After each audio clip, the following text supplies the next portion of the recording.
Hello, everyone, and welcome back to Cup of Three. My name is Ashley. I'm joined, as always, by my friend and co-host Mabel and fiance and co-host Agu. Welcome. See, this part is just silent, and then I have to cut it out because it's without the video. It's just so weird. Okay. All right. So, if this is your first time joining us, we are a podcast covering reality shows on love and relationships. We are currently covering Married at First Sight season 12 as it comes out. And we just watched episode 10, which is titled Third Week's a Charm. I love the titles that they write for these. It's always like, you can tell someone was just there with their little notepad, like, what do we even call this now? And then it just turns out to be a weird pun. Mm-hmm. Okay, so this is the week that Dr. Viviana does all the house calls, and she sits down with all the couples. So we get into some of the deeper parts of the relationships very quickly with her. So let's start with Haley and Jacob. So they have had a rough start, to say the least. Very long, rough start for them. A long road to nowhere. Dr. Viviana suggested they might be in the friend zone right now, which I don't think is far off. Yeah. Yeah, even that. Like, I don't know if they're really friends, you know? They're like more acquaintances at this point.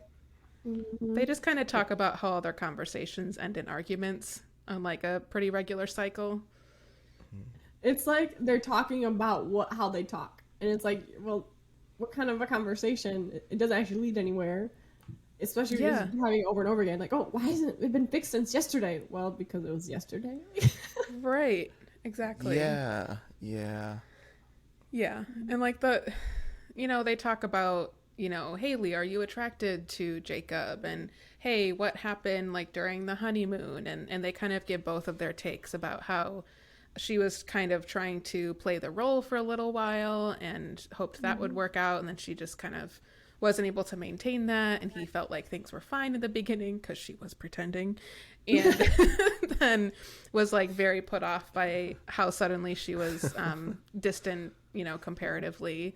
And now they're kind of stuck in this cycle of just kind of living in the same place, like tiptoeing around each other. You can just feel that just looking at a still of them, you'd be like, oh yeah, they're mild acquaintances who like had some weird thing happen.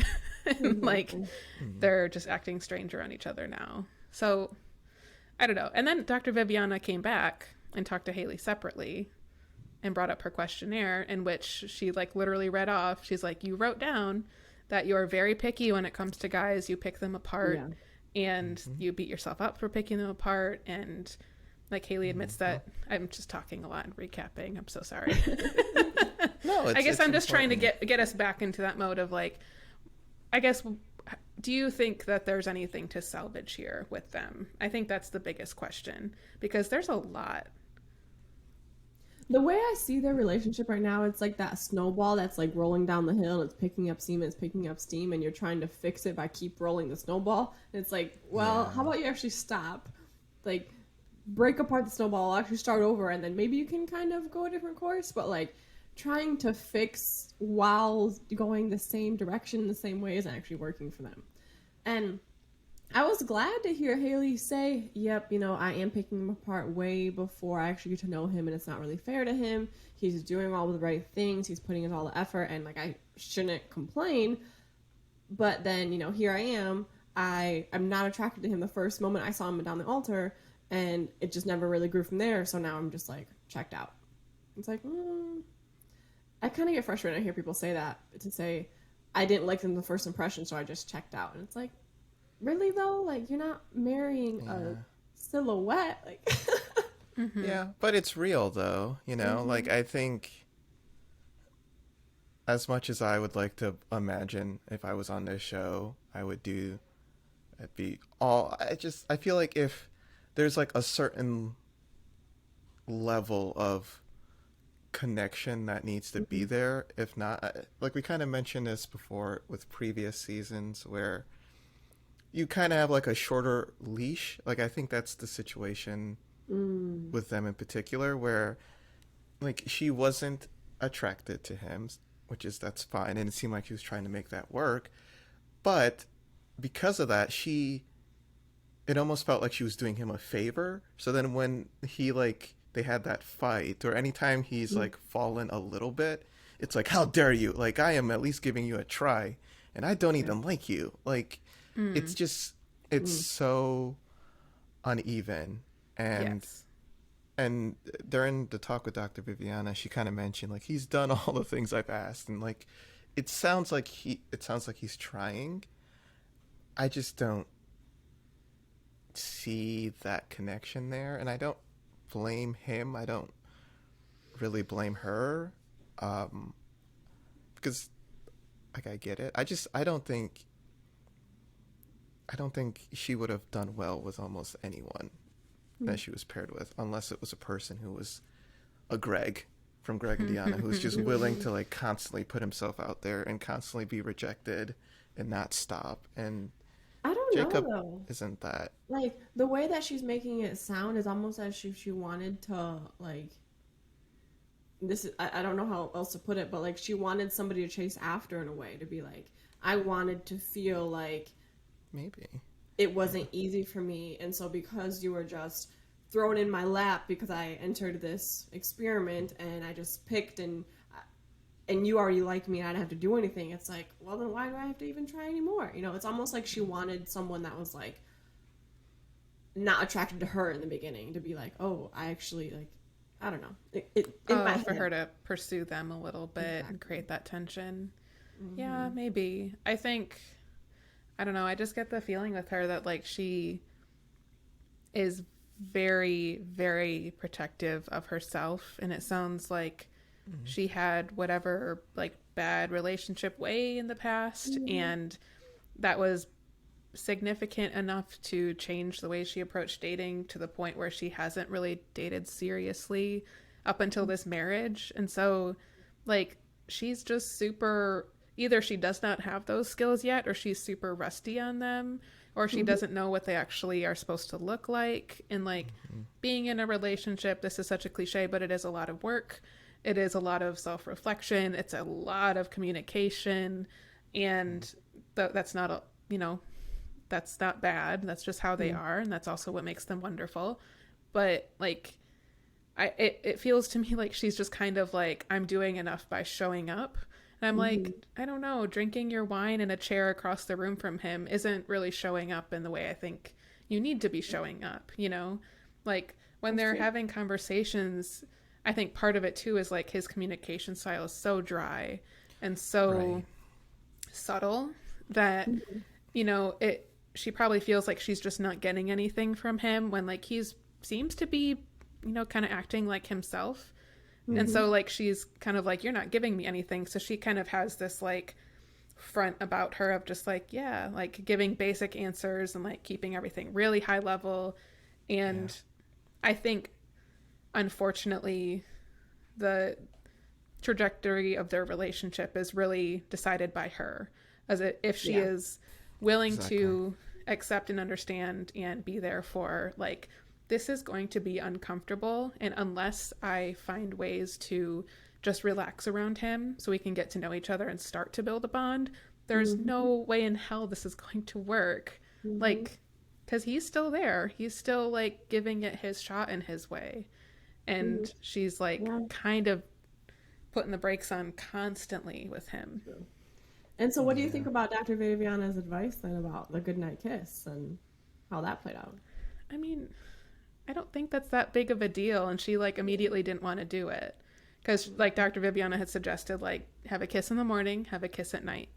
And you know, all the parts about being married that you wanted, at like play those things out. Like you don't have to be intimate, you don't have to be like do PDA or whatever if you're not comfortable. Like just go out to dinner and go like on dates and make dinner together and like try new things. Yeah. I'm glad you mentioned that, because I think that's with a lot of the relationships on here, when they fall apart, it feels like that's a large portion of the blame is because it's so 0 to 100, and like that's the whole purpose of the show. So like, of course that's going to happen, but like someone like their relationship in particular, Haley and Jacob, like if they were dating, she would hang out with him for an hour or two and then go back to her routine. Would do the same. Mm-hmm. They would do that for a few, you know, seeing their dynamic, they would probably do that for a few weeks, right? Of just kind of, she still has the comfort of her friends, her surroundings, her, like, you know, she's, like you said, she's been single for a very long time. She has a certain routine. Same with him. He's been single for a very long time.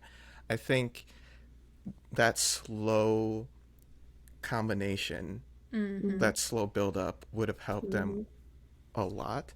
Mm-hmm. And like the idea of the whole, like, I think we've seen this with other relationships too on this show, where there's probably, it seems to be very scary for certain people on this show, the whole obligation. It's like, I don't like this person, but I feel like I'm obligated to do stuff with them because we're married. I think Mm-hmm. like that's been brought up so many times, and I think that is the thing. You know, I think to Zach and Mindy, I think to Greg and Deanna, even though that was a success, I think to this relationship, like, that is a big scary thing, especially if you feel like you just, that you're letting the person down if you're not doing that. And at this point, I don't know how that's going to be corrected. Like, that's how the show works. So Mm-hmm. like, Right. yeah, don't apply for the show if you can't, but you know, not everyone knows that until they're on it. But like, there, how, if the idea of a goodnight kiss is scary Right. and Right. off-putting, how is Yeah. this gonna work? Well, and even then, so like I mean, you brought up a good point. You made me think about, I think maybe just my experience. Girls think about like, oh, you know, after the first few dates, kind of 0 to 100, right? It's like, oh, like let's see, like this is amazing. We're gonna get married, and I don't even know if I know his middle name. Like let like, and it's so early on, we kind of just like 0 to 100 in the first few dates, and instead of we're always told the advice of like, all right, let it build, just go with the flow, whatever happens happens, if you're meant to happen you will, all those things. And then now you're put into this situation where it's like not just 0 to 100, it's 0 to 1,000 on Sure. day one. And so Yeah. like all of that pressure just comes on multiplied. And I can Yeah. definitely see that in what you're saying, because hey, yeah, you want to be able to kind of go with it, but in the back of your head, you're also like reading into every little situation, For because in sure. 8 weeks, I got to decide if we're going to get a divorce or stay married, and I got to know. And it's like, yeah, I can see that pressure. And that's, yeah, definitely. And I think the structure of the show obviously, you know, feeds into that. But Mm-hmm. I think if people could go into this process being like, okay, I'm trying to meet my person through this method, but Mm-hmm. we make the rules. So I'm sure a lot of couples that have been on this have been like, yeah, like, you know, 4 weeks in or whatever, they're like, we're doing this. I'm saying yes on decision day. We're Mm-hmm. good. And we'll still film and everything, do all this stuff. But like, the show isn't going to dictate the progression of our relationship. Like, they can work around us. This is what's important now, you know. And I think other people maybe don't get to that point or don't feel the same way about it with their partner. So then it's like, I only have 6 weeks to decide, and like, oh my god. And it's like, no, you don't. Like, you don't fucking don't. Like, you're in a relationship, you're an adult, you're like Yeah, no, like, y'all can totally. do whatever you want with this. Like, you don't Yeah. have to follow, there's no rules. There's really no rules for how you manage this. So like, Yeah. you just have to be on the same page. There's something else, so I totally agree. And like, we don't talk about this show, but like Bachelor and Bachelorette, like that's always the thing where it's like you have to get engaged, and it's like, no, there are there are a few different seasons now where they're like, no, I want to stay with this person, I want to see it through, but I don't feel comfortable enough getting engaged, which Yeah. is Which is totally right. great and fine. Yeah, and like the proper answer. But I do wonder. Speaking of that show, the current season, I haven't watched it, but Mm-hmm. one of the podcasts I like to listen to kind of talks about it, and the person who's on the show now, I think it's like Matt James or something. He's like the first African American Mm-hmm. bachelor, but the way they describe him, the podcast I listen to, they say like it's very frustrating watching him. Like, his communication isn't always the best, and I think it reminds me of what we're dealing with this couple, of sometimes not dating for a really long time. Like, I feel like you lose muscle. Like, there's some muscles that you don't work out. And I totally understand and empathize, like, if you want to, like that Matt James, for example. I think he's like, he wanted to focus on his career and focus on building up his life. Like, I understand that. But to go from that, where you already have weak muscles in this sense, to then going on a show where you basically are married to someone, where now you're using those muscles right away. Like, that's how, like in sports, that's how you get hurt, going from like not working out to like straight into a soccer game. That's how you break something. And I think that happens a lot on this show. Like, the people who have not been in relationships for a while have such a hard time, because your communication, like how you communicate with your friends, is totally different from how you communicate with a partner. And how you deal with situations with friends is totally different from how you deal with that with a partner. And it just, like Haley in particular, I really think she's an awesome person, and I totally get why they picked her. I just think she needs a little bit more time to work out those muscles. And same for Jake. Definitely. Like, yes. And he's not perfect by any stretch of the imagination, but like some of their disagreements, it just feels like people who have not had to deal with no this. clue. Yeah. Like, it really shouldn't be that complicated. They should like know when to let it go, brush it over. It's just like, yeah, Exactly. I like your analogy because it reminds me of On How I Met Your Mother, when Barney decides he's going to run a marathon and he hasn't trained. And so he like runs the marathon, and then he gets on the subway and his legs don't work anymore. It's like he's like riding back and forth across the island, like can't get off. Well, that's I don't know if they do that here, but my dad did a marathon in Nigeria, and they had to have multiple like EMTs there, because there are multiple people who are like, oh, I've never done a marathon, but oh, I'm athletic, I can do this. And then like halfway through the race, they're like, they're like crashing, and they need to get attention. Like, just because you're athletic, just because like you have to practice into that. It's such a human thing to go from 0 to a billion. Like, we're so bad at just saying, I have this lofty goal, and in order to reach that, I'm going to take baby steps each day. And if I just keep choosing to take each baby step, I will eventually get there. Instead, it's like, no, I have to reach this lofty goal in this set amount of time that's based off of nothing. And then you burn yourself out, and then you likely fail. And then you're just like, well, this is a reflection on me, obviously. Like, I'm the worst. And it's like, it's the very boring realization that it's like, oh no, it's all the little things. Every single little thing, like me putting away $5 now for my retirement when I'm 60 is different than me like scrambling to win the lottery when I'm 59. Like, I gotta get that. I'm gonna retire at 60. Nice. Hey, I'm aiming for it. Yeah, I'm going for a cool 90 for my retirement. Easy. I will, to give Haley credit, I think she is trying by not quitting.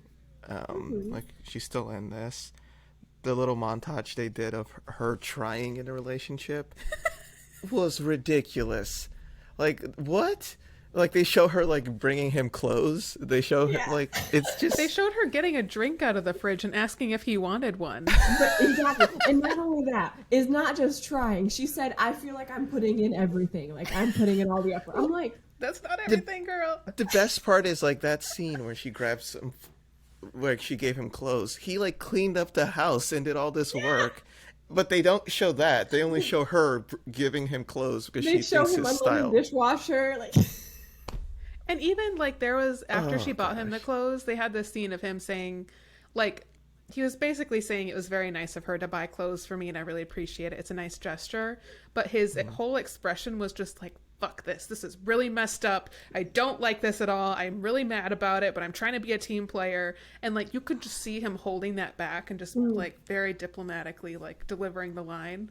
And I was like, ooh, like I think they're both trying in their own way, but Jacob is like, this is a stretch. Like, this is where I get in trouble. I don't like her fashion. Like, he could have bought her clothes. This would have been a whole different situation if he did it. But you know, Yeah, whatever. that gets into a whole other territory. I just, with you know, with heterosexual relationships like this. It gets kind of weird. mm-mm. Yeah, no, because I don't like that she bought him clothes. Honestly, Like his fashion is garbage. I agree, but yes, like, but there's ways. I think there's so many other ways to approach that because it's so personal. It's like the things that Yeah. we choose to wear and how we style ourselves and everything. Like it's a representation of ourselves. And so to just be like, yeah, I'm not attracted to you. I'm gonna buy you like some shirts and some pants and like it just, and maybe we just kind of saw some things out of context, but like if a goo told me like, I don't really like your style, like I bought you some new stuff, I would be like, Yeah. fuck you, dude. Yeah, I've Like- got great style. You would have looked great if I was to buy some stuff. I would don't love to see what understand. you would pick out for me. Oh, I'd kill it. I got great fashion. This is going to okay? become a So spin-off where a next time goo we tries to connect, style we're Ashley. gonna revisit this, and you're all gonna tell everyone what a goo bought Ashley. Okay. I'm here for this. I'm very interested with you. She's just gonna say she doesn't like it, even though she does like it. So I'm not gonna participate in this. But yeah. So yeah, Yeah, it just no, gets you're right. complicated, and it just didn't feel like it was actually received in the way that he described, because I think he was trying to be a team player. And like I recommended that they do that. It's just doing you that do after it. you, yeah, like doing that the day after you called him not attractive. Exactly. Not the best. The timing could have been better, but like, you know, like there's plenty of couples where the guy in the relationship doesn't care about what he wears, or you know, like I feel like your grandparents are like that. I was going to say, you are sometimes. describing my grandparents right now. Because, yeah, my grandpa will gladly go to a thrift store and pick out, like, his pant size and shirt size, and that's good enough for him. Fits. And my grandma will literally, like, buy him shirts and just, like, sneak it into his closet, and he won't remember, so he'll just be wearing new clothes and think he got it from the thrift store. That's genius. She's like, I can't have you out here looking crazy. Just Right. like a Yeah. regular Well, I shirt. feel like you throw away some of my clothes. That's been a thing. I or, don't throw like, away your socks. clothes. Or like no, but yeah, like the socks, you need to like let it go and stuff. Oh, like when you that. have, like, holes in your clothing. Yeah. When it's, like, not functioning as clothing anymore. It's like I rags. have a problem with giving. Well, it's not like rags, but okay, that's fair. Maybe it is like rags. But that's a thing. My parents had to do that too. They're like I dress very well, but I don't know how to give up clothes that I really like. So I get that. I understand the struggle. It's become a whole other thing. Yeah. All right, so Chris and Paige, they had an interesting reset because they're now, it seems like they had this night where they talked about resetting and trying to like become friends again. And then the following day, they're going to meet with Dr. Viviana. And Paige has called Chris in the meantime, and her call went straight to voicemail. So, like, great start, Chris. Good one. And they have the meeting with Dr. Viviana, and Paige is kind of letting Chris talk because we don't hear from him a lot. He didn't seem to really want to divulge that much or really go into that much. Paige basically asked, like, the basics that I need right now is like a phone call a day, and he felt like that was too much pressure. So While he's sitting on his phone, mind you. He is sitting on his phone. while he's Damn sitting it, on his phone. Paige. Yeah, but it's too much pressure to talk on the phone. But like, nothing sounds worse to me than trying to talk to him on the phone. Like the way he just mumbles and just doesn't answer questions. That Imagine would be being so married to him. annoying. Poor Paige. But I just didn't get how he countered that with like, well, I don't want to talk on the phone because that's too much pressure. I'd rather like go out to dinner and stuff. And I'm like, that's much more than. Yeah, but he could get laid after one, and it's a little bit more Exactly. difficult for the other one. And he can also be present, sitting there doing nothing, but like, I'm here showing up. And he can also like find an excuse to be like, oh, sorry, today or tomorrow doesn't work. What did he say at the end of the conversation? Like, Sunday's busy. How about Wednesday? Like, Her pause, like you have other arrangements, The engagements. conflict. Oh, I just loved. She was sitting there writing it out with like her big old handwriting and like trying to get him to like commit to these different things, and you could tell he was so pissed about it. And I was like, Paige, I'm just gonna focus on you, honey. Like, this, look at what's happening right now. You are asking Yeah. for scraps and this man is giving you crumbs. Like, look, the basics, the absolute basics, and he can't do this for you. Like, how does it feel to be around him? Do you feel like he cares about you? Do you feel like he values you or has any interest in you as a person? Like, I just got the impression he just kind of, like you're saying, still wanted to, like, be able to hook up and bounce. Right. So what do you two think is going through her head right now? I don't understand. I guess putting myself in Paige's shoes. Covenant. It's not, she always says that. I guess she just doesn't want, she's trying to make it work. I think it's just that at all cost, and maybe she thinks once they get through this difficult stage, this trials and tribulations, that it will get better.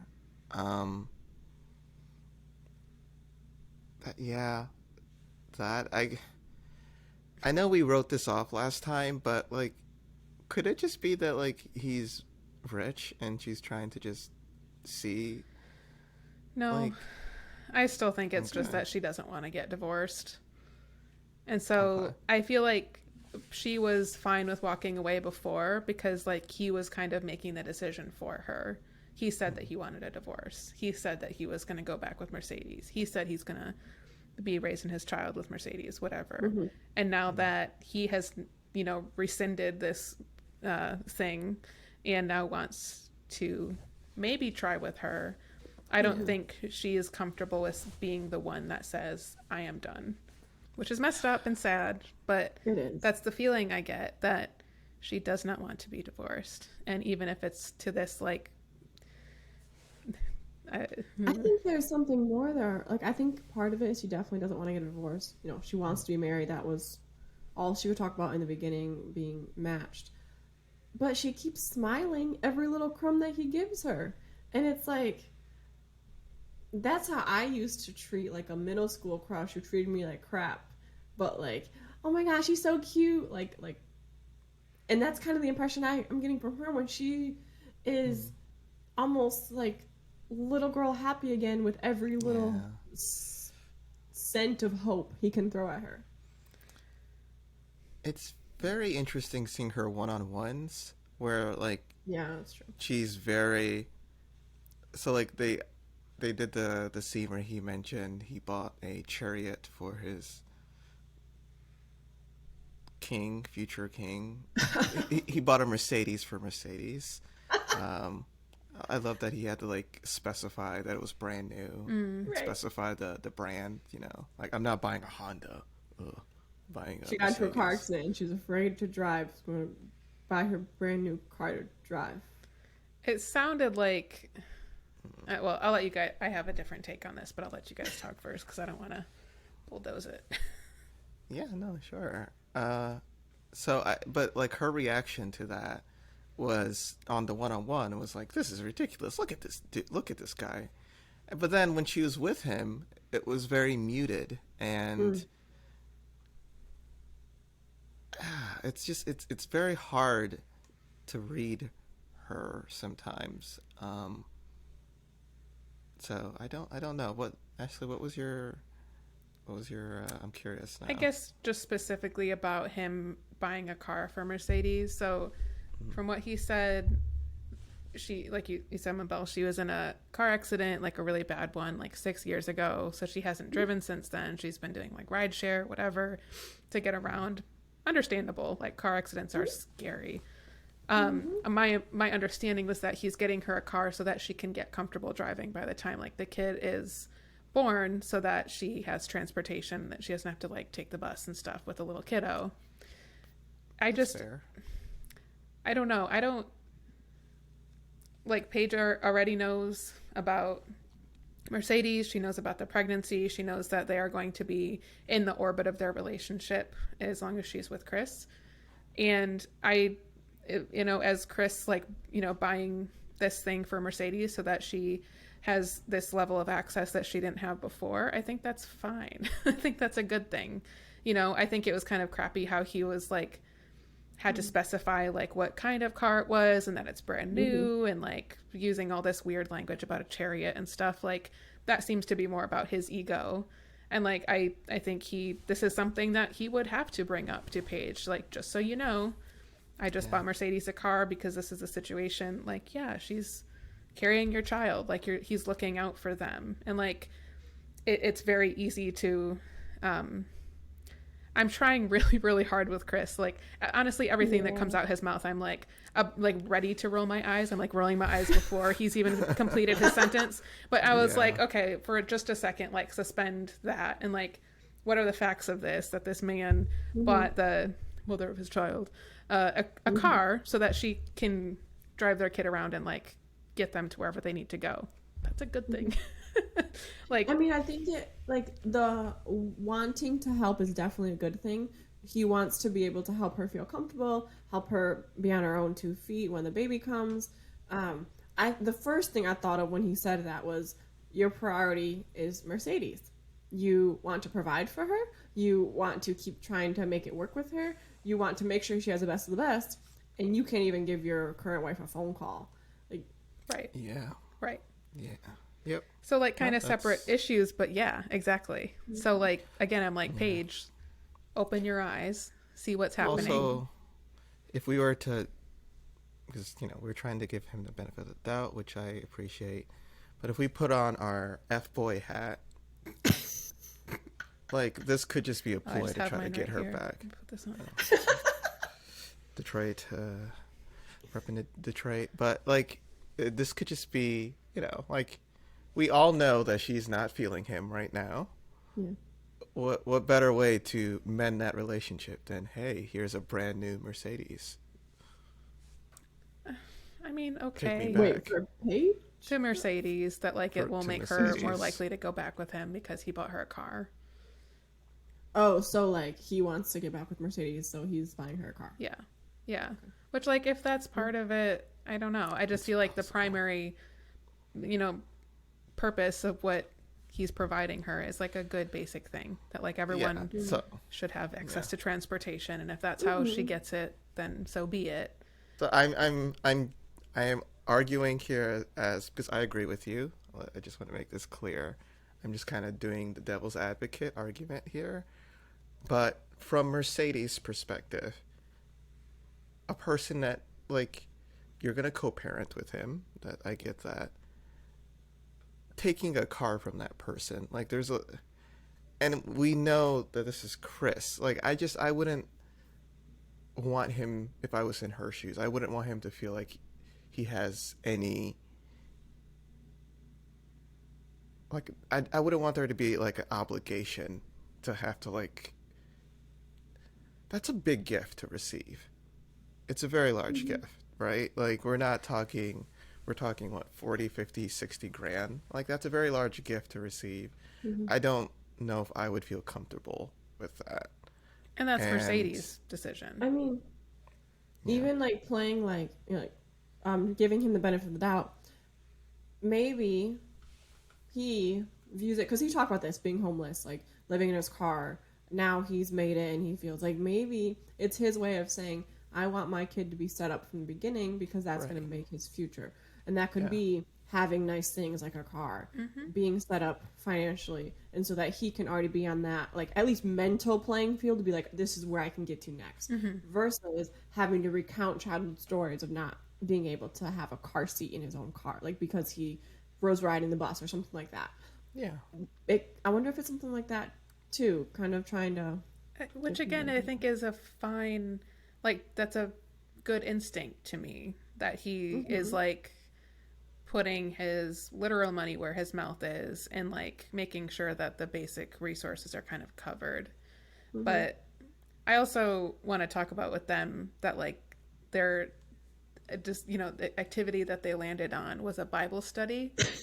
And he shows up with the meal that he had promised, and he didn't prepare. He had a really busy week, you know, so like he didn't have time to do any preparation for this Bible study. So Paige is kind of forced to lead the class Oh And my then she is gosh. forced to, give the blessing before they eat. And he's just giving kind of feedback, and he's sitting back and letting her run the show. How do you think about that? Like, what do 100%. you think about that? Hey, if I 100%. would have done this with our relationship, you would have been so mad. Well, the Bible study, Wouldn't that's be a not. relationship anymore, would it? Yeah. But it's so funny. Yeah, that's very interesting to see. It's he's sticking to character, right? Like this is what he does. He's the kind. I mean, I definitely can say it that way, sticking to character. But like, he's the kind of person that just wants to be catered to. Like, he's talking about his son as a king because he wants to be treated as a king. Sit back and feed me. Sit back and entertain me. Sit back and set up everything for me. This is my house, my Feed paradise. me You have to grapes. like you have to like, even I think like his way of saying, look at all the things I'm doing for my family. It's like, you have to praise me. Like, tell me how amazing I am and all the things I've gotten to accomplish in my life, whatever, whatever.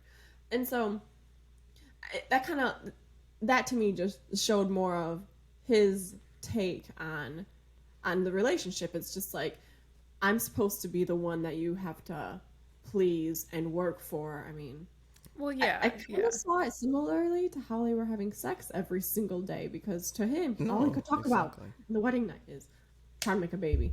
I'm trying to have a freak in the sheets. Like, all he cared about was that, and he got what he wanted. I know.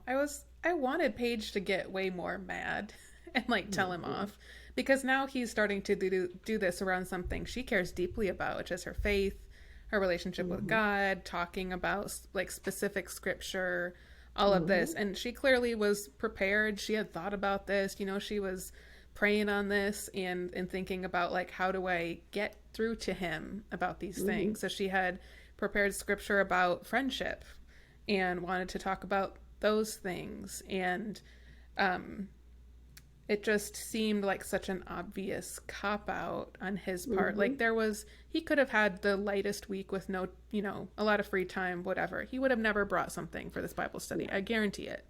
Like, Also, if you're this religious, you know certain Go-to verses that you like. you have your go-to verses, right? Yeah, like it's wild to me. There's that. mm-hmm.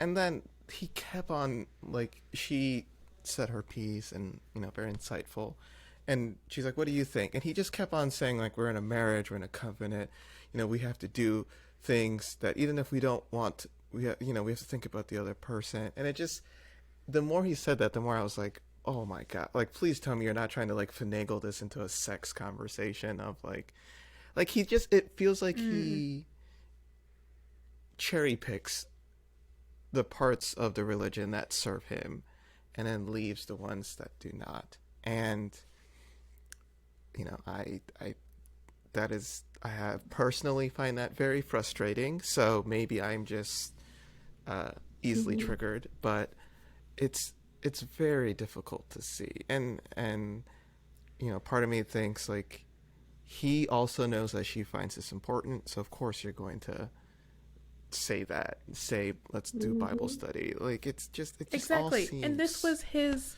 goddamn idea. Right. Sorry.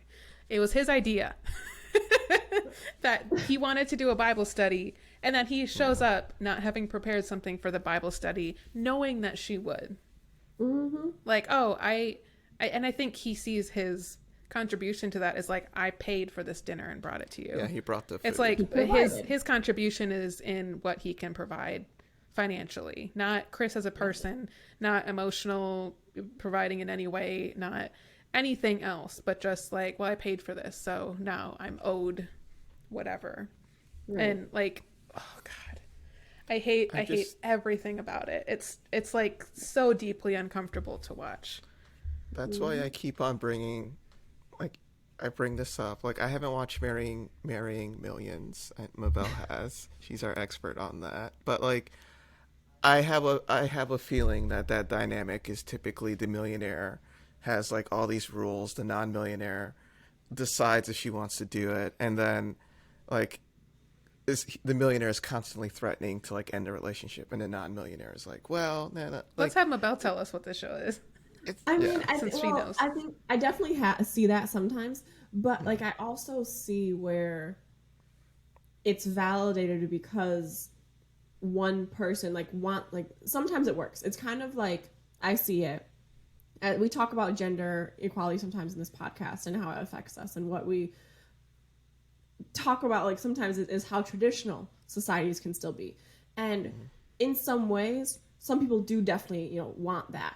The man, the provider, hey, kind of, I brought the money, I have this control, I could drop you any second. The woman comes to the relationship, it's like, I don't want to work, I just want someone to pay for me and I'll cater to you. Like, that definitely does happen. I think, though, in this show in particular, it doesn't happen as much as I would have thought, at least. Okay. Because like sometimes they like meet at different phases. And there's one couple in particular I'm thinking about that, like, even more than money, their age gap is like a really big thing in their relationship. And yeah, I mean, I can definitely see that, though, especially when we're talking about in this situation with Chris, and let's, for the sake of argument, call him a millionaire compared to what Paige is making. And for him, he is definitely like, you should be thankful. This is God's gift to you. I am giving you the life that you never had. And I think, like, now thinking back to his matchmaking like episodes, he kept talking about not wanting someone who wanted for money. But actually, that's all he wanted.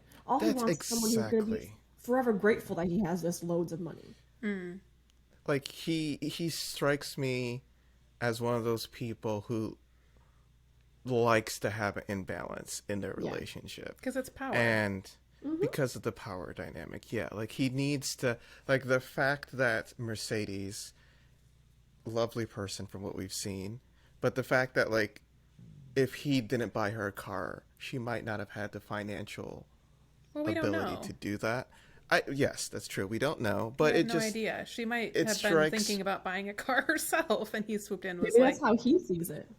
It's like, I have to be able to give this to her because I think that is, and maybe I'm being unfair. Maybe I it's no secret that, like everyone else is watching this show, I'm not a big fan of Chris, but I think that's a thing where people who are insecure for whatever different reasons like to pick someone who they view as beneath or on the come up, and they're like developing that. And there's a certain level of grace that you get when you are, the breadwinner of the relationship. I think that like, whether or not we want to admit that, that's the reality. And that's the only, because Paige is like, yes, Paige, we know she doesn't want to have a divorce. We've kind of mentioned this, but like, she is smart enough to know that this is a garbage relationship. So I don't know. There's nothing else that I can understand why she's still in this. Like, I'm having such a hard time. I'm. You know what? I want to know from you too. So let's fast forward. You're at real time now. Like, it is 2021. This show has already been filmed, and we're gonna eventually see Decision Day, how they ended up deciding, and then the reunion. I'm gonna guess that they're not gonna stay together and a marriage.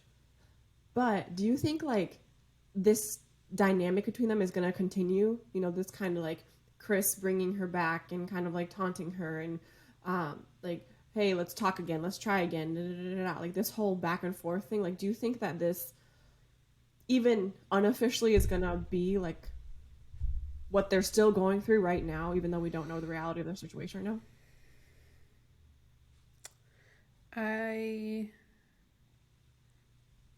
I don't necessarily think so. I think we're seeing Paige having to learn the same lesson a couple times before she's willing, like we talked about this last time, before she's willing to completely say, like, yeah, this for real is not serving me, so I'm gonna leave. So I think by the time, like, maybe I am hopeful that she says no on Decision Day and that they separate, whatever. And I hope at that point that she's like had enough evidence that he's not going to be the right person for her, because it's a long enough period of time where she can reflect on, like, oh, all of this was bad. Like, all of this was really bad. It's like you were, just going to walk down the sidewalk and it was going to be this nice, easy stroll. And you look back and you're like, that was wet concrete. I had to really struggle. That was a long walk. I have to wash my feet. And it becomes like this thing where you suddenly are aware of it. So I think that time will be helpful for her. I certainly hope that's not their dynamic for long. I think it's just, it has to you gotta, burn your hand a couple of times before you're finally like, all right, I can't do that anymore. Yeah. I think he's gonna end back up with Mercedes. I think that's all this is. I think because she didn't immediately take him back, that's why he's even entertaining this right now, is my personal opinion. The moment she's open to having him back, I think that's where he's going to go. So, the car and all that, it just, he's setting roots down with her. That's what he really ultimately cares about. So, I hope they don't end up together.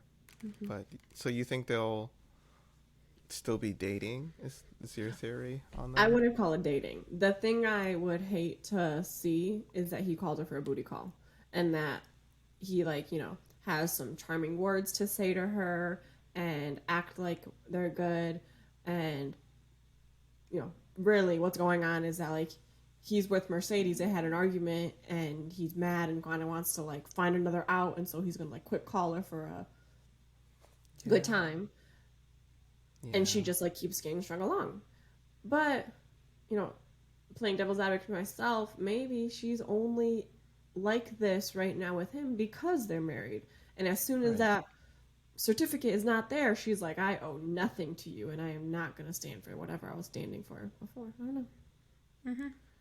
I would just hate for her to be a booty call to him while he's still stringing her along. Yeah, I do think when the show's done, the world, she's now she has some level of fame.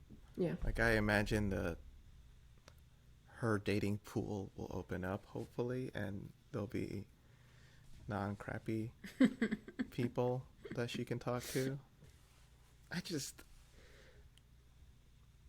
I'm amazed that we didn't talk about them for 30 minutes, because they're good. I'm so tired of them that it's. Let's move on then. Yeah. This has been the Chris and Paige show. That's right. It really has. Okay. Let's move over then to Ryan and Clara. So the big topic that came up with Dr. Viviana is intimacy and how no loving. Clara is not getting the loving that she wants. Ryan is moving at a slower pace than she's used to. Giggling. She is sexually frustrated. She's sexually frustrated, and she's kind of alluded to they've kind of done things but not the thing, and so it's not quite exactly what she qualifies as sex, but things that are related to it. I mean, as she said, they've done everything else besides the right, which I would argue is probably just sex, because but no, 100%, yeah. What we're getting down to definitions of what sex is, I think, and they're hinting around all these things, and I mean, they're not going to be we've done this, this, and this, and then on this night we tried so it's fine, but I think there's it sounds like there is intimacy happening. It's just there are certain parts of that Ryan isn't comfortable with yet, and feels like he needs more of an emotional connection to do those. It's very, kind of sees it as more on a pedestal, as Dr. Viviana said. And it sounds like Clara has very different views on sex and how that's connected to the emotional connection. And she kind of feels like she needs to have the sex in order to grow the emotional connection. So I'll just open it up. What do you think about all of this? I think that he is just way too in his own head about it, and he's just not. It's not letting it go. They talk about how they get to that point and then he stops, and they're doing everything else, and he's got to make sure if the love word, having sex. It's do you have this kind of I don't know, script written out where it's like, this is how it's supposed to happen, and this is when I know, because when I describe love, I'll have nothing else to describe.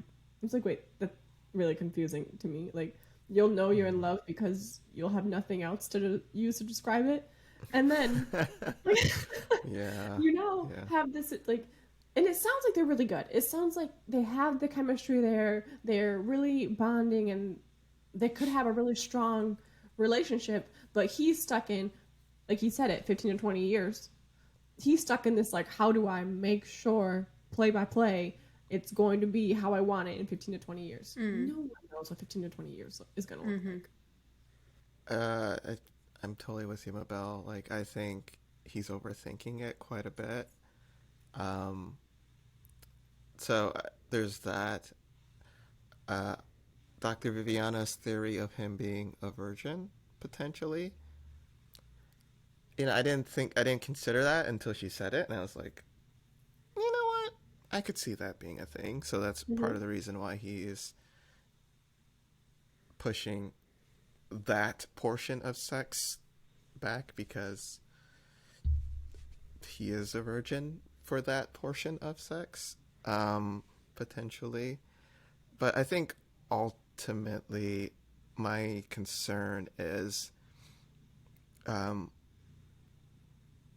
similar to what you said, like if he had if he had a logic behind it, I would be okay, because they have been together for 3 weeks, so there are plenty of relationships where the couple hasn't had sex at that point. Like that's no shade there, and I don't. That's nothing to be ashamed of. But the fact that there's not any coherent logic is the thing that's getting me. Like, if you had a good answer, that's one thing. But like you said, oh, when I have no other words to find, or it feels like he's acting out of fear, and that is something that I think that's not a great way to deal with a relationship. So, yeah, what do you think? Yeah, it seems like he's trying to be like really respectable and stuff, but then that falls apart when you see how forthright Clara is about what she's okay with. And she's been very vocal on camera about like how, she would love to do more things with him, that she finds him cute, like she's all about it. She like is, guns a-blazing, let's do this kind of a thing. And this particular part of their physical relationship is such a not a big deal at all to her. And to him, for whatever reason, that's a thing. I don't know if it's that, like, because he was raised in such a conservative, sort of religious community, that his ideas about sex are just maybe different because of being raised in that kind of a place. I don't know. Yeah. It just seems like he overthinks a lot of stuff. But I think also it feels like he has this idea of the way that they're building their relationship is that they're like, on this rock, and then they like create this new rock together and put it in front of them, and then they step forward, and then they just keep doing that. And if they miss a rock, they're going to fall into the river. Like it's over. Like we can't, oh my God, we can't go anywhere else. We're stuck. We're stranded. Like there's nowhere to go. It's not, it's not that. It's like you're making a big tapestry. Like you're weaving all these millions of threads together, and it's becoming this big complex thing. And if you miss a thread here, whatever, like there might be a hole, you can go patch it. Like there's it's much more flexible and free than that. Like it goes in all the directions, and it's just it's so literal, that like black and white thinking. And I think that's what's holding him back quite a bit. Very, very black and white thinking. I wonder if in his previous relationships, like this is the way he's behaved as well. I don't. The one thing so I think a lot of this is on him, and just he needs to, just kind of make decisions on how he wants to proceed. But the way she talks about sex does come off a little flippant sometimes, where like oh, it's just physical to me, and oh, it doesn't matter to me. Like I don't disagree. Like I don't think that's a bad way of looking at sex, but when you know that your partner is on the opposite side of that, Mm-hmm. I don't know if I would talk about it in that way. Like it's not helping.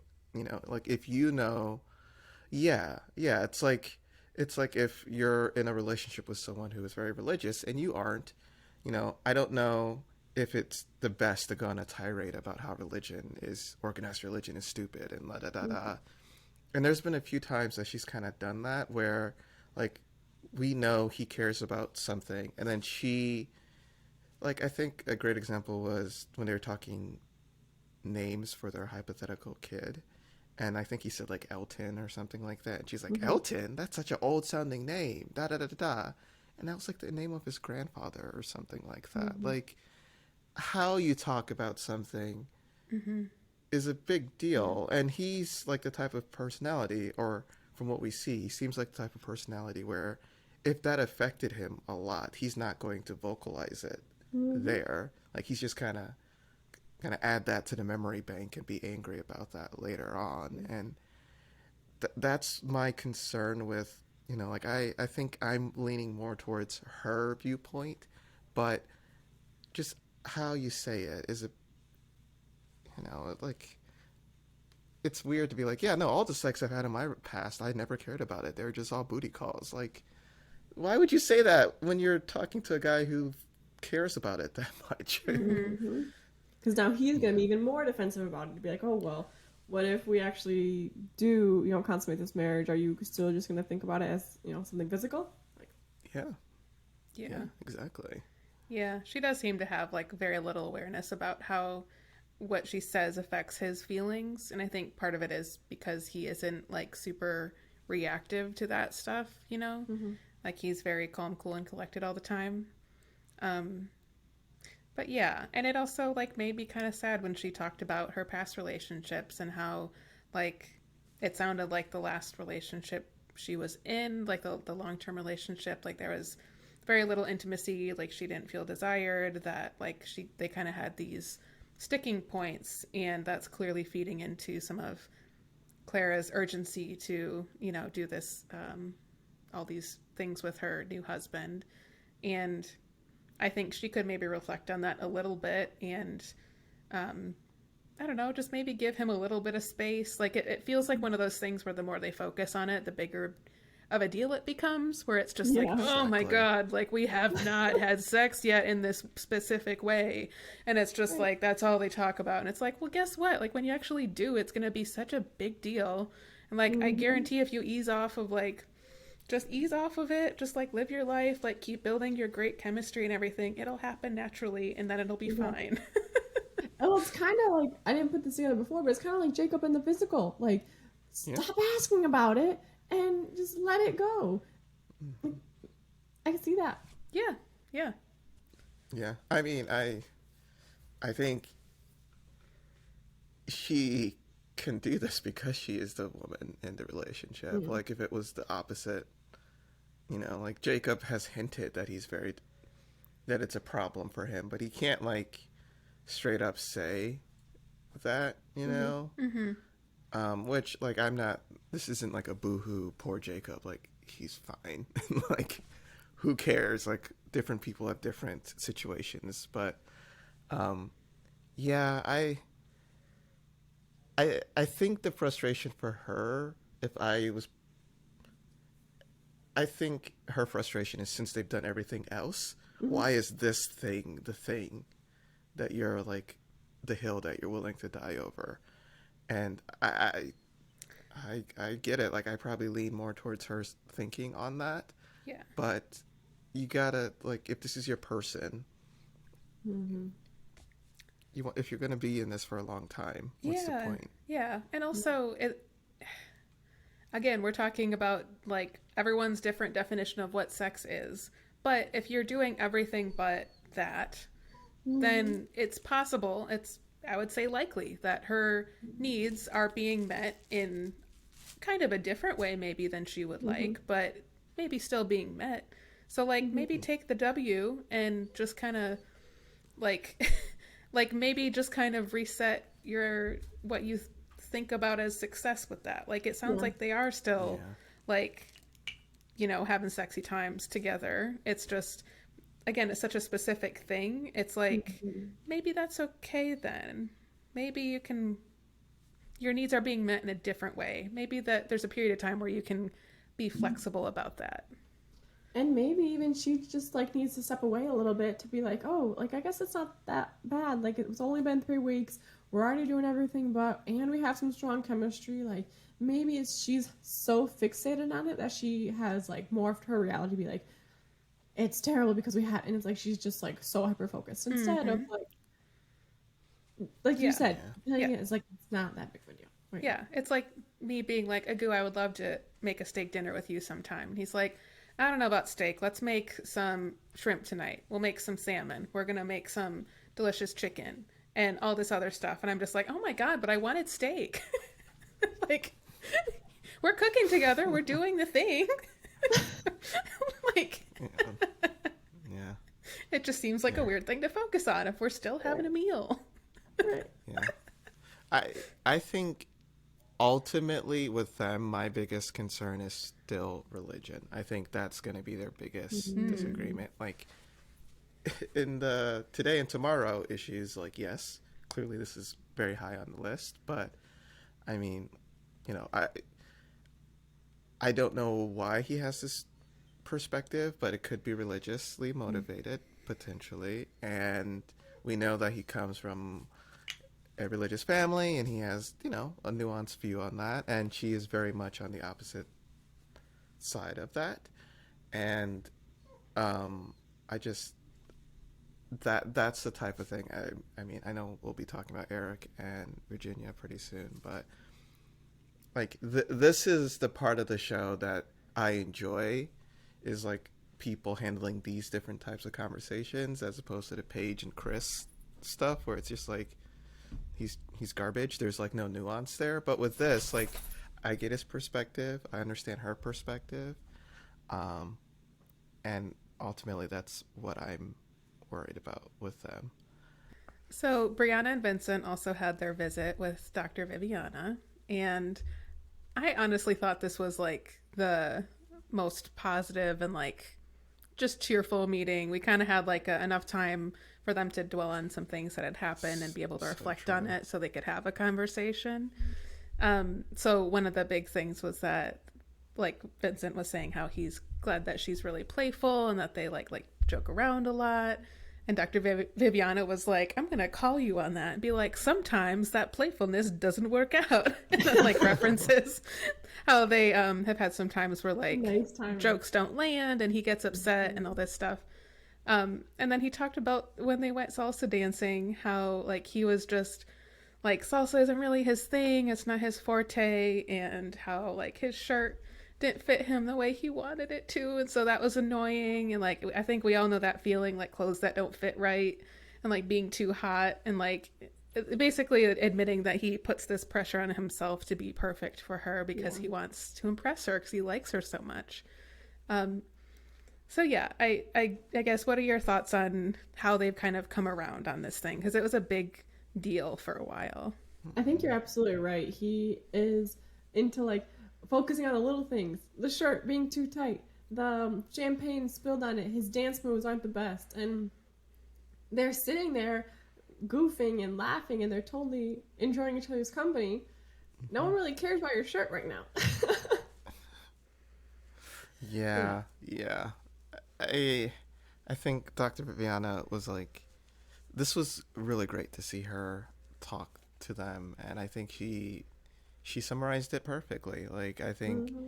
he doesn't he views Brianna as such a catch that he wants to be like perfect in front of her all the time. Mm-hmm. And when that doesn't happen, he gets embarrassed, and then Hmm. like he's probably like cycling through this I'm not good enough for her da da da da type of logic. So um yeah, it's very great to see them talk to Dr. Viviana and get her insight on it. And um, yeah, I think it's good. long term, my concern is if like that's not gonna go away.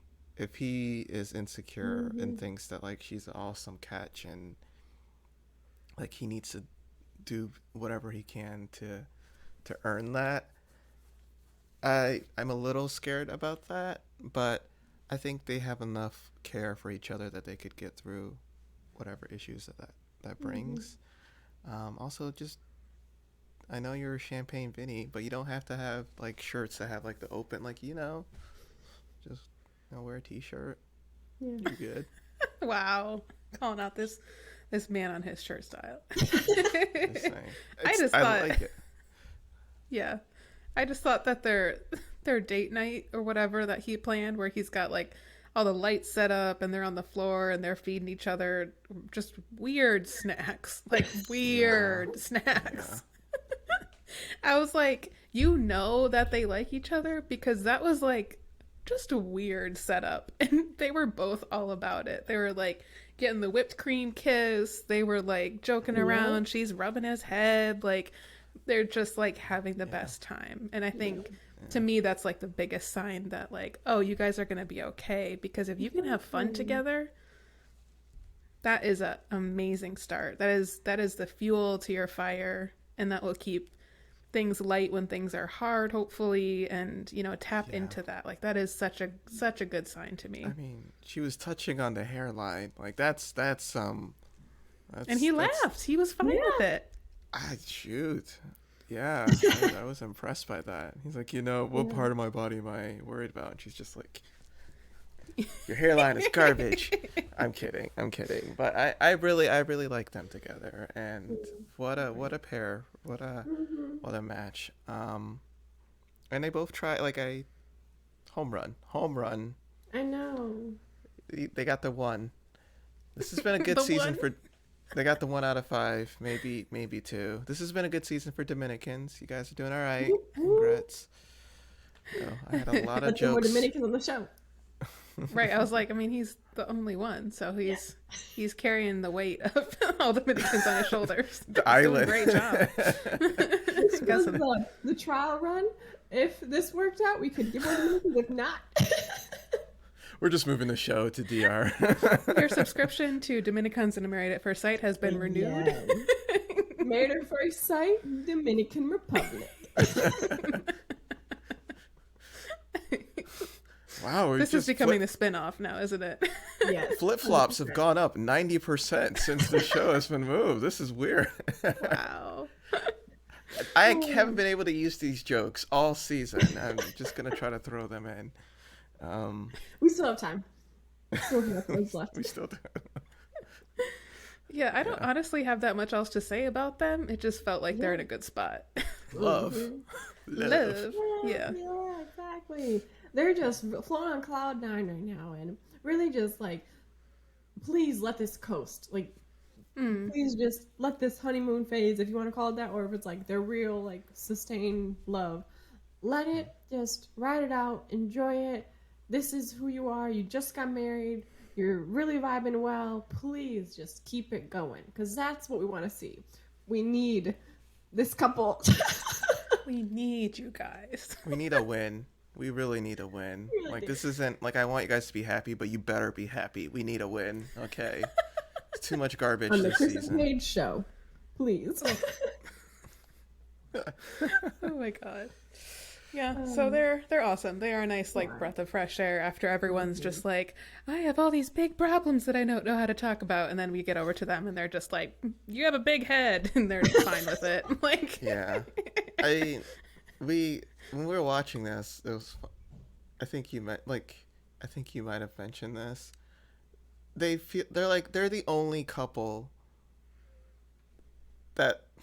Like, they're having sex, it's very obvious that, that helps a lot. Like, they have that connection, that attraction, where, like, all these other couples, like Haley's situation or Chris and Paige, like, you could tell, like, the arguments are 10 times worse because just nothing, they're not connecting, And I think, like, not that that's the deciding factor if a relationship is going to stay. It helps. It helps. yeah, but like you can definitely, it's so apparent just seeing like their dynamic versus the other ones. I'm like, oh, okay, these guys are actually, Yeah. there's like a natural love in this relationship. Mm-hmm. Mm-hmm. Mm-hmm. um, so yeah, it's good. Yeah, I'm Yep. rooting for them. they're Yeah, very cute. they are very Yeah. cute. Okay. Last but not least, we have Eric and Virginia. I said that with some hesitance, and that was a little shady of me, and I stand by it. Um, they have their meeting with Dr. Viviana, and Mm-hmm. she's like, let me help be the mediator for some of these hard conversations y'all are ignoring. And one of the things that comes up is that they are on different ends of the political spectrum, it sounds like. Mm-hmm. Um, I mean, I think we can all clearly see that Virginia is much more liberal and Eric is pretty conservative, Mm-hmm. especially in these times. Like, politically, we're very, very divided, so this is a big deal.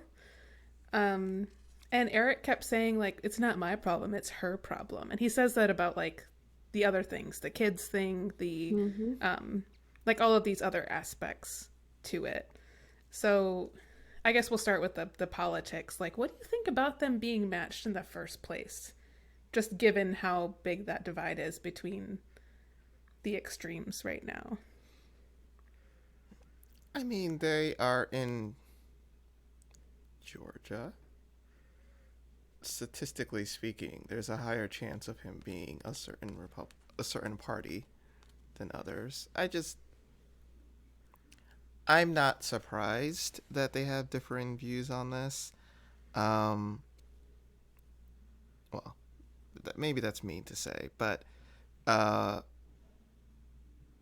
she's been hinting this though from the wedding, right? Like she was like one of their first conversations was her saying like, "Oh, my sister, who is gay," and like you could tell Mm-hmm. that she was like very much trying to like put that out there. And now we know why.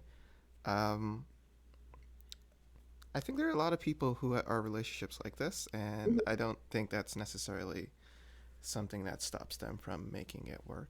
What do you think, Mabel? I think this gets me back to the religious topics we've also talked about some couples. I wonder what they said in the matchmaking process to say, oh yeah, I may identify this way, or maybe like one of them is independent, they're registered independent, Yeah. and they're totally okay with the partner's political affiliation. They don't care. And then you get to like some of the discussions around what that Yeah. means to them, their political party. Now we're starting to see the differences. And that's when it really matters. It's not just who you voted for on the ticket. It's like what they stand for and what you stand for and why you're voting for them. And for Eric and Virginia, it seems that there's a lot more to it that meets the eye, but they're not like identifying it as that way. They're saying it's almost like, well, no, it's like it's isolated, it's different, it's not connected, but really they do influence each other. And who knows? Maybe it's not that big of a deal and they'll just like, get over it, and cuz like there are couples that have different political viewpoints and are Sure. just fine, Yeah. and maybe they'll be one of them. But I don't really see it for them. They keep butting heads on a lot of things. Mm. Yeah, Yeah. I feel like they keep falling back on their chemistry a Mm-hmm. lot to kind of carry them through this. And they keep, like, it's very dichotomous where they're like, things are going amazing, except for these problems we're not addressing. And I'm like, cool. Well, like, glad you're getting laid, but like, what's the point of being in this relationship if you're not going to Yeah. actually talk Yeah. about what a relationship is constituted of? And like you're saying about it's like the your political affiliations, or I'll just generally say they tend to plug into a larger value system, and so we're really talking about different values. And Yeah. so I could imagine, I mean, Eric brings up several times, like, he's in the Air Force, and, like being in the military, you have a different view on the country than if you are a civilian. And if, Virginia has a sister who's part of the Mm-hmm. LGBTQIA plus community and is like has seen her sister like be in life as a queer person and knows what that's like and how her life has maybe been affected by that, by discrimination in the workplace or just in life in general. And like that's just one very specific social issue that I'm Mm-hmm. sure she cares about. There are many others. But Eric specifically said, like, I don't really get involved or care about like social issues, I'm paraphrasing. And like Mm-hmm. that's not really something that he prioritizes because he's kind of looking at it through this like military lens and his experience being in the service and all of that. And I don't necessarily think those things are mutually exclusive. It's Mm-hmm. more like what is a priority to you. Like I'm not, Exactly. but I think they need to actually get specific about those things because those are very important to discuss so that you know where the other stands and decide if that's okay with you or not. Yeah. And one thing that I you said there I wanted to point out is that Eric said he doesn't get involved in those issues. That doesn't mean he doesn't have those opinions. Like, exactly. Yeah. No, spot on. Spot on. Like I think uh, it seems like uh, when he said like, that's not a me problem, that's a her problem. I think that was a crude way of saying like it's not changing the way I view her. mm, Um, that she is more on the liberal side than he is. Uh, but she views me differently because I'm more conservative. Like it seems like mm, that's what I was getting from that conversation. Um, and yeah, you know, I also get that. I do. I know some people are okay with having their partner be. Like I said, plenty of people are in that situation, but for other people, that's a no go. That's a back in the single days, and like there were like I always appreciated when people would say on their profile like if you are this, swipe this way, mm-hmm. like if you are this political party, like it's like yeah, it's good to know. Like like this is probably going to be an argument, so let's if Mm-hmm. this is the way you feel, I'm just going to avoid that altogether. Mm-hmm. um so I do get that. I guess there's something she hinted on that I found very revealing. I sometimes with her on the show, there's the whole drinking trope that they're kind of Mm-hmm. painting her with, and I think it's easy to seem, and then she's young, so it's easy to make it seem like she's not as mature. But I think she's like bringing up really good points, and one of the things she hinted on is there's so many things that they're different on, and she didn't say it, but she said it, that she's concerned that when she starts to change and looks different, that is then going to affect their relationship. She kind of hinted on that, and I I think that is an interesting part to discuss with them because they are so different on so many things, and the only thing right now that we see, I'm sure maybe they have other things in common, but right now the only thing that they have going for them is he is wildly attracted to her and she Mm-hmm. is wildly attracted to him. And I get her hesitation of, all right, if that is to go, what else do we have here? And you know I just when I hear stuff like that, the more I'm like, I think they are gonna stay together, but I don't know if they should. Like I think there's a lot of difference there, and I'm kind of surprised that they were paired together in the first place. Honestly, like I get the thought process, opposites attract, blah blah blah, but they are opposite on a lot of different things and big life changing things. So I don't know, like I mean, we even saw that with the kids, right? Like, Mm. it sounds like she is not fully committed to being a mom. She's okay to talk about it, yeah, which his response is kind of funny. I was like, she literally just said she's open to talk about it, and he's like, if she's not okay, it's a done deal. She better be able to talk about it. Like, she just said that. Yeah. Which is a That was classic example of how they don't listen to each other. Yeah. right. Like, really, like Dr. Viviana literally gave them an assignment and said, set a timer for 5 minutes, and one of you is going to talk about something, and the other person just listens. You Mm-hmm. don't talk over them, you don't interrupt, you just listen. And like they actually got into some really good conversation and it led into some deeper things. But like this has honestly been really annoying to me in watching them Yeah. up to this point because I think we've all had a conversation with someone like this where you're like, you're not even listening to me because they're talking over you and going, no, no, yeah, Mm-hmm. yeah. Or like, oh, totally, yeah. And like, you can't even, like, you're like, if I stop now, they're just going to start talking. And it's like, they're not even going to register that like I'm seeing what they're doing and I'm upset by Yeah. it or whatever. And like, they do that to each other. And it Mm-hmm. seems like, Constantly. to me, it feels like when you have like, I don't know, if you imagine like two middle schoolers going out like on a middle school date, like where you like go Hmm. to get ice cream or something, and they're Mm-hmm. both just like so nervous. And so they're both just rambling. Like one's talking about their latest soccer game, and the other one's like giving a whole update about their Mm-hmm. Pokemon cards. And it's just like they're just talking over each other and just like, Uh-huh. just cannot, because it's so uncomfortable to Yeah. just be quiet and just be present and just feel the nervousness and not do anything about it. And that's very hard to do, to just sit in an uncomfortable feeling. And I see that Mm-hmm. with Virginia and Eric where they are just both so hyped up.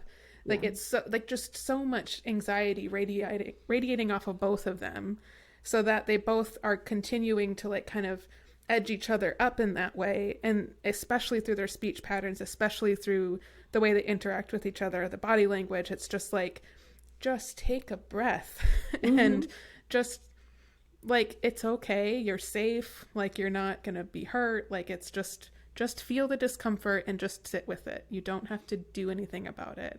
I guarantee Yeah. you rambling is not actually helping. So Yeah. like anyways, from that Yeah. conversation, Eric reveals that he feels like he's been very hard on himself all his life Mm-hmm. because he wants to follow in his father's footsteps.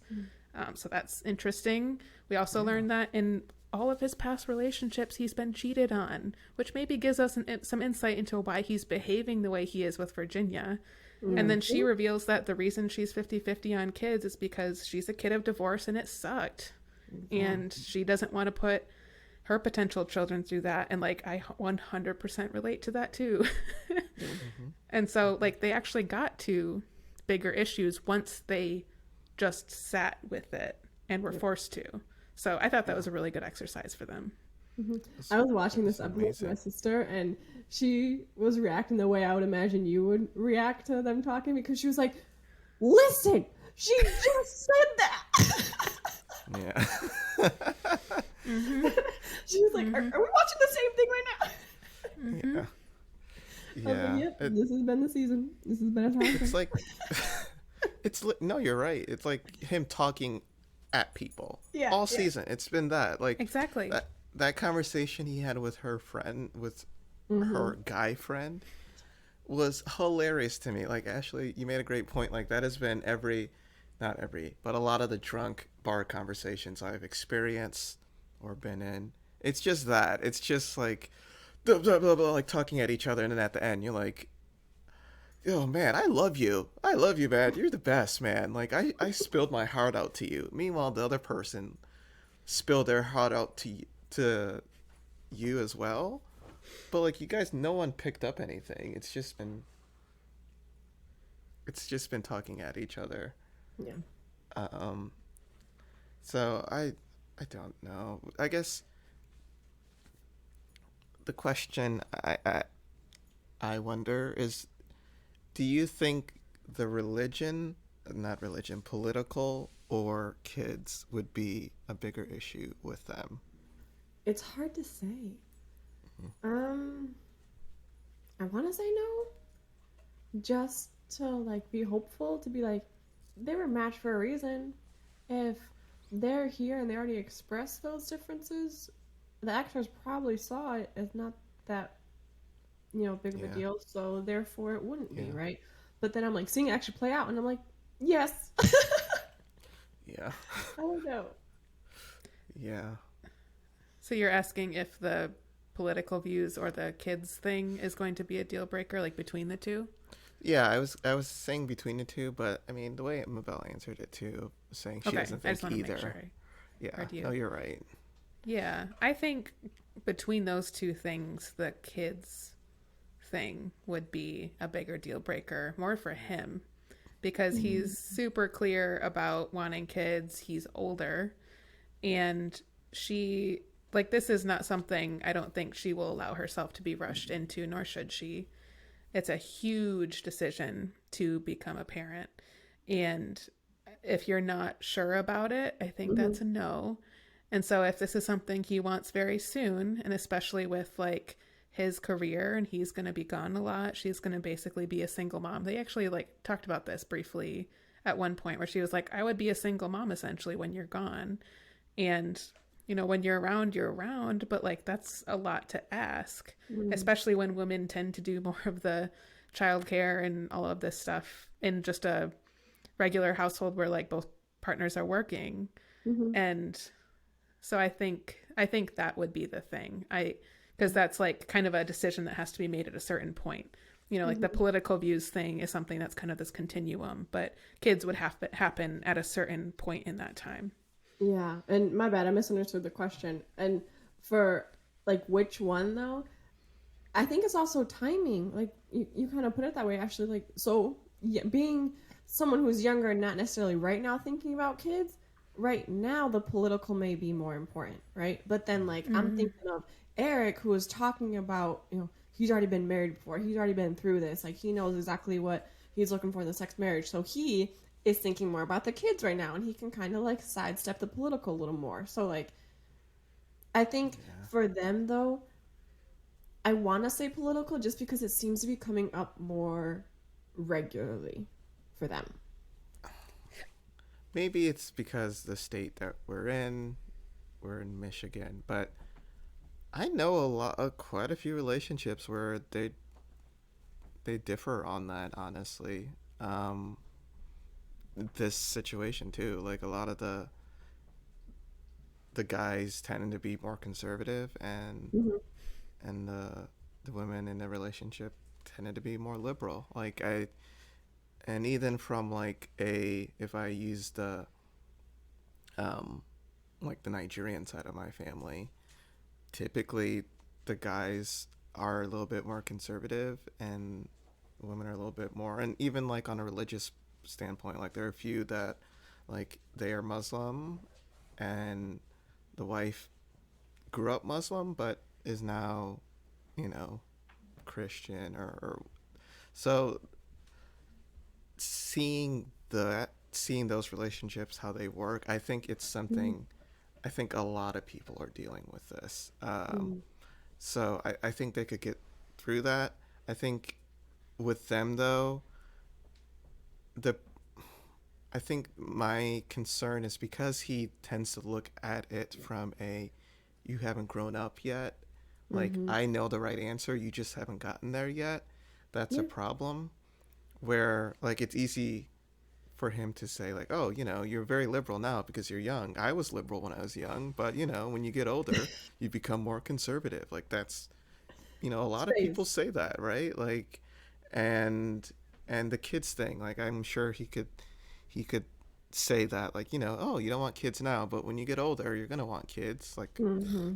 a lot of people say that, right? Like there are a lot Yeah, of that's messed up. parents who say that. Mm-hmm. Um so I think and the drink and her lifestyle, he could say that as well. So Yeah. I think if they were both closer in age, he Yeah. would probably be more he could process those differences as that is her personality. Like if she was also in her mid 30s, you know, at that point it's like no, she probably doesn't want to have kids. If she says Mm-hmm. she doesn't at this point, Exactly.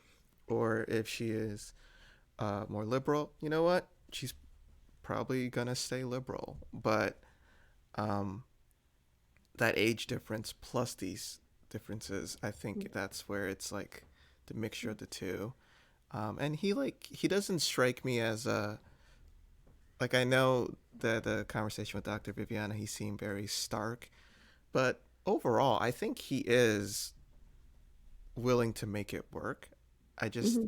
I think it's that age difference is it's really getting to him. What you guys are saying about like they have a lot of differences, definitely, and it Mm-hmm. does feel to me like their chemistry is what's carrying them quite a bit.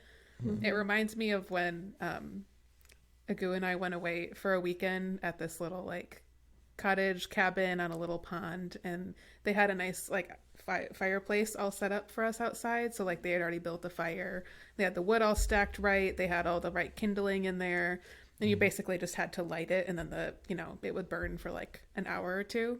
So that Mm-hmm. first night we had a fire, and it was like perfect. Like that fire was great, stayed Mm-hmm. lit like no problem. Mm-hmm. Throw another log on, no problem. And then the next night, since that was all burned down, we had to build our own fire.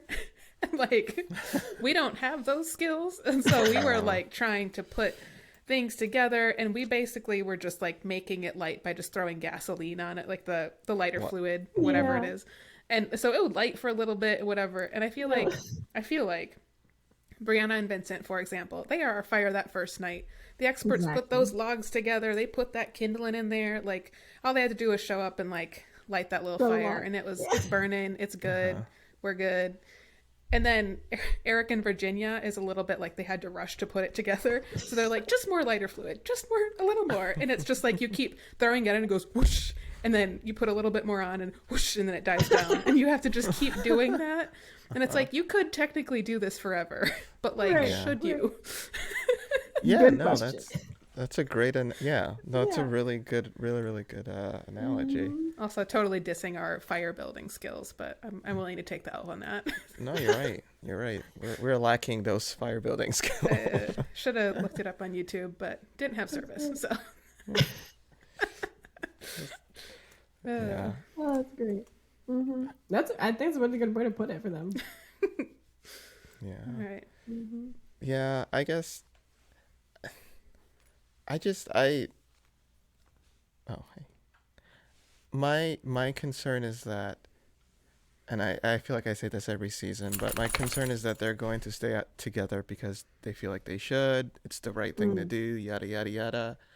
Where I don't really know if it's the right relationship for them. You know, Mm. like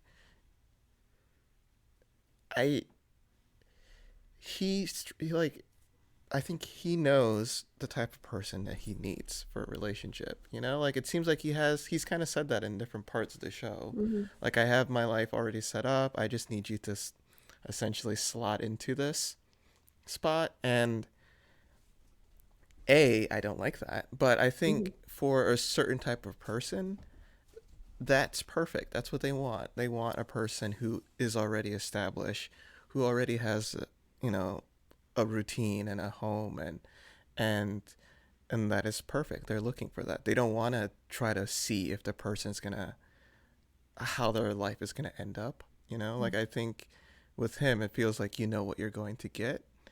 And like I said, I think there are people who that's perfect for, and for her, she's still growing, you know? Like she reminds me of us when we were 26, 25, like very much in that mindset. Like I can say for us, like we basically like decided that kids were probably a no, you know, at that point. And we're evolving in that now. Like we're Mm-hmm. now a lot more willing to. Mm-hmm. But it took time. It took seeing other people are in our circle go through that, and like friends and coworkers go through that and see, oh no, it's fine, like it's okay. It enhanced their relationship. Mm-hmm. They're molding this little life. And I think with her, I do think eventually she would get to that point, but she needs to have someone who's at her stage of life so that they can get there together. Yeah. And with him it feels like he is like standing next to his clock, like, yo, I need this to happen in 2 days or 2 weeks. And Mm-hmm. like, yeah, they can make it work, but I don't think it's the right choice, Yeah. you know? But I think the difference with you two is that, like, if the answer was that you two never changed your mind, that's totally okay. Because for you two, that's fine. Neither of you went in with like, I'll just be patient and let Agu come around. I'll just be patient and let Ashley come around. Exactly. It was never that was never the case. Because really whatever it was, yes or no, you were in that together. And it doesn't feel like that with Virginia and Eric at all. No. Yeah. No. Yeah. It definitely feels like he kind of sees himself on the top of Mount Everest and she's at the bottom, and he's just like radioing down like, are you here yet? Do you see me? I'm waving my hand. Do you see it? And she's just like doing shots at the base. Like Yeah. And I think that's how he sees it, and that's not how I think it really is. But there is a certain arrogance that he has about like how life is. And I think we've hinted and talked about this, that like it's just that very black and white thinking that we're seeing with him. And I could understand how he gets that if he was raised, you know, he talks about like when he was growing up, that he was very hard on himself and he really wanted to like be like his dad. And, you know, maybe that was a little bit more of a restrictive kind of way to grow up and makes you kind of think in these binaries. And you don't really realize that that's a problem or that there's an alternative until you spend time with that and start challenging those things, because nothing is completely black or white. Like there is always, there's a comfort in feeling like there is, for sure. But that's not how it works. Like the way that he is putting it, he is, because as I see him go along, it's like he's becoming even more black and white about these issues.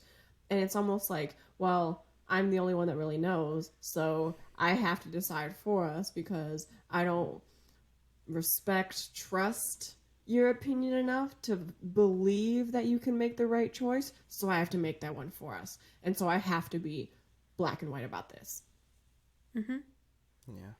Yeah. And like I don't think that's, and I know that's not what we're saying, but sometimes there's this temptation to be like, he is wrong, he is bad. Like I think that is a perfectly, well, maybe not black and white, but like his viewpoints on home and kids and like those are all perfectly legitimate, fine viewpoints. And I really think like I could see another divorcee who like, you know, maybe there was their partner and their partner didn't want to have kids. Like there is someone that is perfect for him out there, you know. And for Virginia.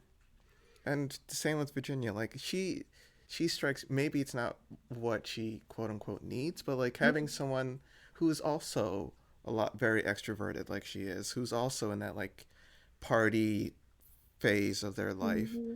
Like I think that could be great. And like, you know, if they stay that way, great. If they decide to be a little bit more, to do that once a week as opposed to 4 times a week, that's fine. You know, like use us again. Like we were doing a lot of like restaurants and stuff like that, heavy in the beginning part of our relationship.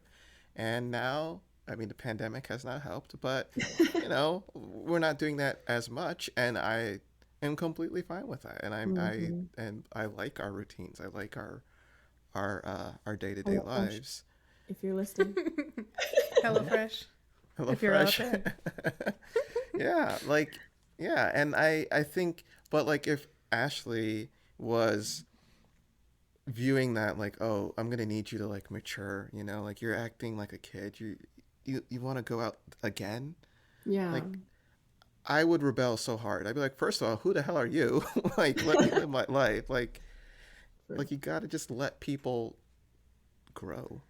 Yeah. To me, it just signals kind of a lack of respect and a lack of trust, a lack of acceptance. Great point. And those are big problems. You know, I think they're not talking about these things because in some way they know that like this, if we focus on them, we're going to come to the conclusion that this isn't going to work. Yeah. 100%. And like, I want to touch briefly too on like his thing with, you know, he's been cheated on a lot in the past, which fucking sucks. Like that, no one deserves that. That's really terrible. I'm sorry, Eric, out in the universe. Just feel my apology and my positive feelings about you, because like that's hard. you could understand why he treats Virginia the way that he does, because we know, one, he thinks she's smoking hot, his words, and two, he is very uncomfortable and has been verbal about her guy friends, and they had a brief conversation about like how he would like her to be on social media with like people and all of this kind of thing. Like he's very much trying to tighten the reins around this, as if that's going to prevent her from, you know, cheating or, you know, whatever, stepping out in whatever way, when like we have no evidence for her being unfaithful or wanting to be unfaithful. Like she's clearly in this and she likes him and wants to make it work. And like I think the irony of that is that the more he tries to control her behavior in that way, the more of a problem he's going to make it. And like that's what's so hard when you have like these different types of baggage from past relationships, is if you don't really stay on top of that and like manage yourself with it, it's just not fair to put on your new person. Like, and that is hard. Like it's a big thing. I think everyone experiences that and struggles with it in their own ways, but like he will single-handedly destroy this relationship if he keeps like trying to make sure he's managing who she's talking to, who she's seeing, and how. And like, holy crap, dude, you gotta back off. Like, yeah. We hope that, I mean, it will get better for them, because if maybe he does realize soon enough that like, oh, a little too much there, maybe I need to back off a little bit. Maybe they stay together to this day. He watches the show and it's like, oh, I see it now. And then it gets better. I don't know. But I'm hoping that it kind of, a little bit of light bulb comes on in his head and is like, all right, I can maybe step back a little bit and change course and like still make this work. Yeah. It's funny, like he's the one who's constantly saying like, oh, if this doesn't work, we're not gonna work. If anyone is gonna call this off, it's gonna be her. You know, like that's interesting to me too, where I don't. Actually, I said that like I know his thought process. Maybe that's unfair, but it seems less likely to me. Maybe this is now that I think about it, because I tend to say this for the guys on the show. I just think guys are awful at breakups. Now that I think about it, I think we're just awful as a gender. Dang. But like I just can't see him being the one. Like he sees all these red flags, but then it's like, oh, she's cool, she's cute. All right, I'm gonna hang in this. Like she's the one who's pointing this out. We can see that flip though too. Or like, like it definitely Chris and happen both Paige, ways. you know, she's like he's garbage. I don't but think she thinks he's cute. Look at his weird know. pastel I hoodie. totally think that she is like in it for the physicalness of him. Either it's cute or the sex, I don't know what it is. But like She she's likes so something around him. She's just like a little bit of hope. Maybe we're watching a different show because I don't see that. No, but like really though. No, you're right. Like I think I'm with Mabel on What shall this we talk one. about? Like marrying millions. What we're talking about. Marrying like, a thousandaire. Right. That's Well, we have to remember she makes 1/4 of what he makes. oh gosh, that still annoys me that he had to make the correction. Oh, that's cute. Your little salary. What is that? Is that 50K? Oh, that's cute. Oh, that's cute. I'll make a third. Actually, a quarter. Okay. Slap him and leave. God. Right. There's, but like Mabel's right. Like there's something that she's seeing here. Clearly, I think it's more of an emotional thing. Because like I don't know. What if he's like? I know, and also I think we all know this person. Maybe we have been this person that we are different around like friends and family and coworkers, all that stuff. We are different in those settings with those types of people, even one-on-one, than we are in a relationship. Yeah. There is a different dynamic that happens. So we're not, she like, Totally. Like, and I have been in this situation where it's like, I'm talking about a relationship that I'm in, and I'm just like, there's all these things wrong, and my friends are just like, wow, that sounds like a lot, and I'm like, yeah, they're the worst, like all this stuff, and then I like go right back and like stay with them for another year. Like it's just, it doesn't make sense. It really doesn't. But there's a time where you're willing to go. Yeah. And there's a certain thing that happens where it's just like, this is too much. Like, this is where, like, my self-worth has risen enough and your shittiness has risen enough where, like, it just becomes, like, absolutely clear. You can't, there's no alternative but to be like, no, this is done. And I think she's just reaching that. She's still getting those levels. Yeah, but, like, so you're totally right. And, like, part of the reason why I don't get into people's businesses, because the amount of times I've heard, he is so awful, he sucks, and then like 2 days later they're back together. I'm like, am I supposed to pretend like I don't know that he sucked? I guess. All right, cool. I don't know because anything. there's still something that she is getting from that relationship. Yeah. You know, like I've complained about jobs before, and I stayed in them for a while because I was being paid and it kept the lights on, and I knew that, you know, I could ride that wave until the next one came along. And like, and that's the stuff you weren't talking about. You were talking about what was frustrating you at the moment, and you weren't like, yeah, you're giving a very biased view of just like, here's all the things I'm mad about. You're not going to be like, and also he made me breakfast this one time. Like, you're not giving a like nuanced, complex view of this relationship. You're going to bitch about the things you don't like at the moment, like the petty things, and like make it seem like those are massive. Like, He has like this part in his hair, like that's like really cool. It's so cute. And like he wears pastel colors for some reason, and his jeans are always way too tight. I guess I fully understand what you're saying, and yes, that was just me throwing shots at Chris nonstop. But Please go ahead. I will not we stop can you. just let you write this one out. But yeah, I'm challenging you as a man, Chris. I don't know. I'm kidding. Okay. But I wonder, like, with your example, you were with this person for a very long time, right? Like, with them, they started off as garbage. So that's where I'm like, if this has been years or months of relationship building, I fully understand not wanting to end it, even though you see the signs.